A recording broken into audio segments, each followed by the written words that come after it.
Barry gets the yips and Wells gets snippy with the closet supercomputer. It is time for Flash Chat episode 7. I'm here today with my guests. We've got Carson. He's one of our CW Street Teamers. Hey, Carson. How's it going? Good. And this is Bryan. We know him from Word of the Nerd. Hey, everybody. He's back. He's our resident expert. He's who I call with Flash questions. So let's get right into it. The two villains this week, we had Clock King and Farouk. What did you guys think of the villains this week? I like the choice of villains this week. It was nice to see the Clock King again. He was brought in from Arrow, so it's nice that they're kind of mixing the universes up, even though it's in the same universe. Yes. So it's nice that they're mixing up the cast like that. And Blackout, as they referred to him, great performance from the actor, everything. Gonna get some of those contacts. Oh, yeah. The actor who plays that, he was tweeting out pictures of those contacts, and he said he had never worn them before, and they were creepy. It's a good Halloween costume for next year. Oh yeah, I thought it was pretty cool. So. Yes. So Barry got the power sucked out of him, kind of because he was being a little, I don't know, he's getting a little too big for his britches sometimes and flying to these things when he shouldn't be. So he got his power sucked out. And I like how Cisco and Caitlin were saying he had the yips. I mean, what do you guys think about that whole mental block from him being able to have his powers? They shocked him back into his powers. He used the treadmill, but they're saying it was more of a emotionally he's blocked. What do you guys think about that? I mean, for one, I thought it was very interesting because he has shown kind of an arrogance to his, having his powers and stuff. Yes. But once he got him sucked out, you did see how he mentioned that he doesn't even feel like himself anymore. Like, he doesn't feel like he can even be like alive or just it's taking a part out of him. Good and I point. like that part. So yeah. But him trying to get his power back when the wheelman or Dr. Wells was telling him, it's all mental. Get it back in yourself. We can help you, but this has to be a part of you as well. Exactly. So it shows them it has to be a team effort as well. So. Yeah, and I think it's interesting getting into more of the aspect of maybe he's got maybe it's not just physical power and practicing the strength, it's more of a mental thing too at times. Do you think we're going to see more of the cosmic treadmill? I thought they were going to maybe do something big with it this episode, but they didn't. Yeah, it's definitely got possibility, but I think they're going to kind of shy away from that because it is a little ridiculous if you think but about it. But it's awesome. Oh yeah, it's awesome at the same time. It works in a comic book, not so much in a television show. True. So let's go with Sketchy Wells. Hashtag Sketchy Wells. He was extra sketchy this episode, I thought. Now, do you guys think that capturing Farouk was integral? Like maybe that was something he had planned in his master puppeteering plan to get that DNA from him to figure out how he takes powers? Yeah, I mean, the very last scene we saw was that, once he had Farouk in the holding cell, he sneaks down there, out of the wheelchair, which is always fascinating to me. He gets down there, takes a little syringe, takes some of his power. He wants to analyze it, and he's like, so you have the power to steal Flash's power. This could be very useful to me. And that, so it's like, this man definitely has ulterior motives besides just helping him develop into the main Flash itself. Correct, and I think that probably brings viewers into the question of, again, is he trying to become the Flash? Like, does he want to take the Flash's powers? Is that what happens when he disappears? We see that newspaper all the time. So many questions. I think every time you think you maybe have something answered about him, like he's being nice and on the up and up, then we're mistaken, or we're made to believe elsewise. Why?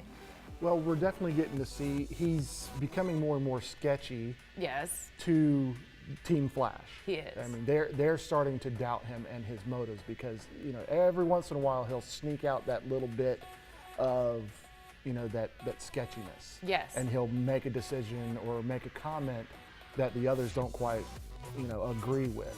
Agree. So when he does that, I mean, there's definitely an aspect to the future.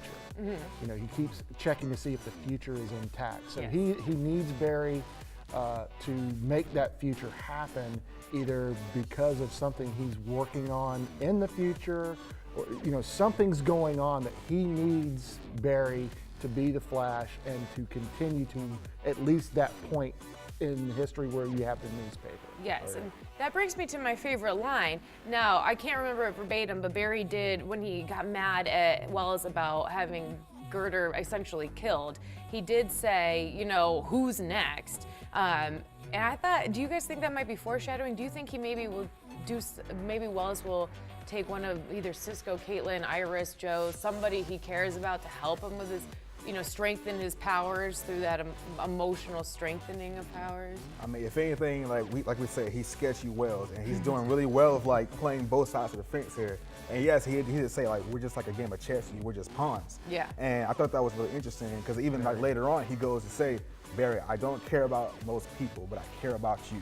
Yes. So it's like it's his ulterior motives, and what exactly is he trying to do? Like, is he trying to play everybody, or is he really trying to be a part of this team that's supposed to be helping the cause? Because remember, he is supposedly the mastermind behind this whole particle explosion. Yeah. So he wants to help out, but like again, what you see in that newspaper that's pointing to the future. So he knows something, but can't keep everybody in the loop. So it's weird. I agree, and it makes me worry because if he says he likes just Barry, I hope he doesn't do anything to like Caitlyn or Cisco.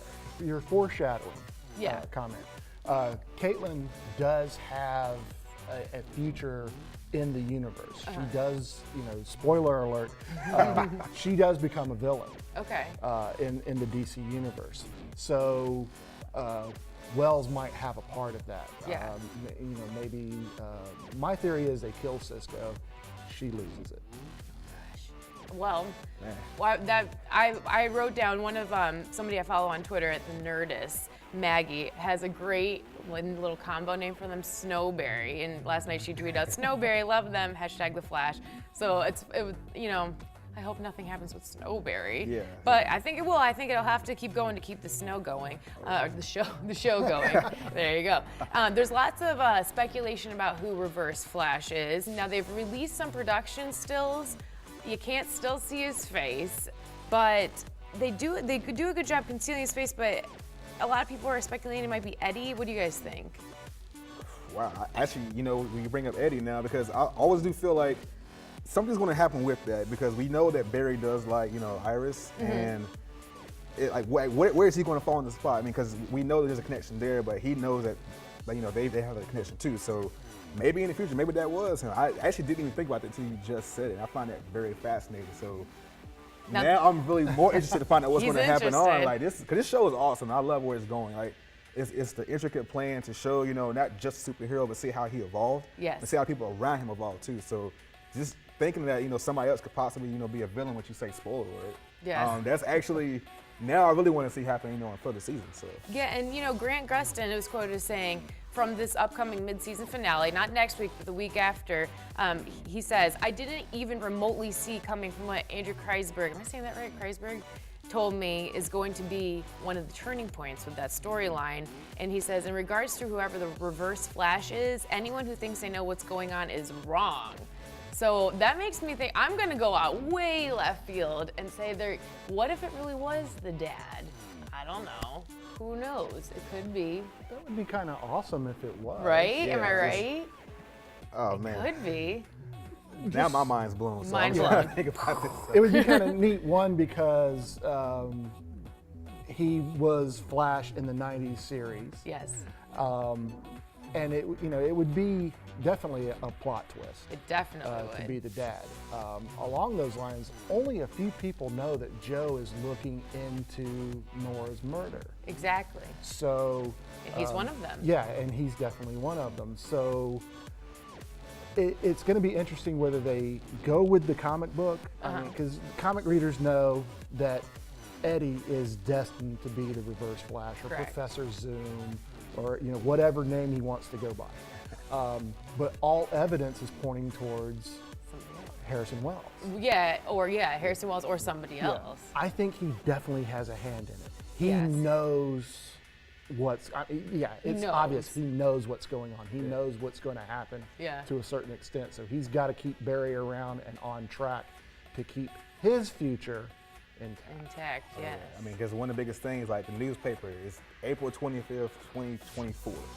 He goes into a secret compartment to where he's just magically standing and able to like not be in a wheelchair, which already showed you his sketchy side. Yep. He's proven, this whole facade of him being out here, being a victim of the times what happened with the explosion, to where now when he sneaks off, he's walking around and he knows something, but it's just how he's playing this out. It's just, I think it's very phenomenal. And like you said, they're picking up on the sketchiness. Did you guys notice in that newspaper, there's something at the bottom that says the red skies vanished, and I feel like that's something too. And it's got to be something. Plus, red flash. I don't know. I think that's a Justice League level event that's going on. Ooh. Justice League level. And, Oh, yeah. It's level. definitely because a lot of fans are speculating, fans of the comics, that point that they're talking about is Flashpoint. Okay. When the Flash goes back and the entire history of the DC universe is changed and brings you into the New 52, which is going on now. It's like taking a class. It's so much to learn. Well, all right. Next week's episode is Flaro, #Flaro. It's the Flash and Arrow combo episode. It's 2 nights, Tuesday and Wednesday, hour-long episodes. And our Flash chat is going to be at Heroes Aren't Hard to Find next Wednesday. So if you're a comic book fan, you're coming for a new comic book release day, come out and see us and say hi. We'll be there around 11. And again, thanks to my guests, Carson and Bryan. Can we find you guys on Twitter? Oh yeah, my name, big anime fan, so my name is Raikage Ryan. There you go. So just look me up. So. Anime fan, and Bryan. And I live tweet during the Flash and Arrow at the Nerd Online. He does, and you can catch his live tweets tonight watching Arrow. Everybody have a happy Thanksgiving, and that is all for Flash Chat. Yeah.